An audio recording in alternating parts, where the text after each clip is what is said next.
भक्तांची हाक आणि मातेची साथ।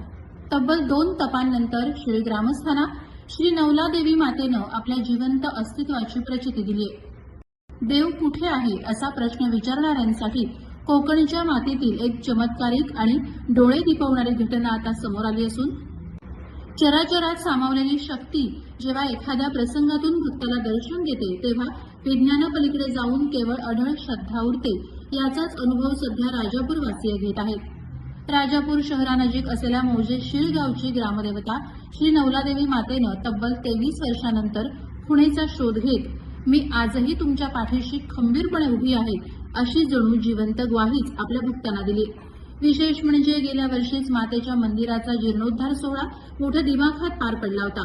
यंदाच्या वार्षिक शिमगोत्सवाचं औचित्य साधून गावच्या जुन्या परंपरा नव्या पिढीला समजाव्यात आणि आपल्या समृद्ध संस्कृतीचे जतन व्हावे या उदात्त हेतूने गावकऱ्यांनी तब्बल 23 वर्षांनंतर या ऐतिहासिक खुणेच्या कार्यक्रमाचं आयोजन केलं होतं।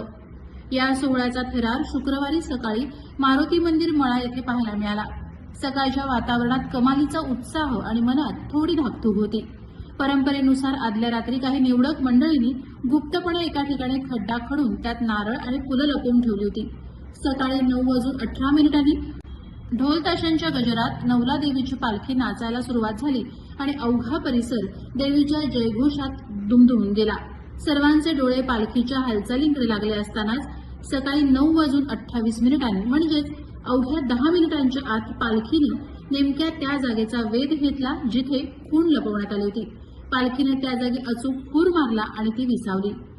हा तो क्षण होता जेव्हा उपस्थित शेकडो भाविकांच्या डोळ्यात आनंदाश्रू तरळले आणि आई नवलादेवीचा विजय असो या गर्जनेनं जणू आकाश दणाणून गेलं। पालखीनं अचूक जागा शोधताच भाविकांनी एकच जल्लोष केला आणि ज्या ठिकाणी मातेनं खुणेचा शोध घेतला तिथली पवित्र माती आपल्या कपाळाला लावण्यासाठी भक्तांची मोठी झुंबड उडाली। 23 वर्षांनंतर आलेला हा अनुभव शिळे ग्रामस्थांसाठी केवळ एक विधी नव्हता तर तो एक अत्यंत भावनिक सोहळा ठरला।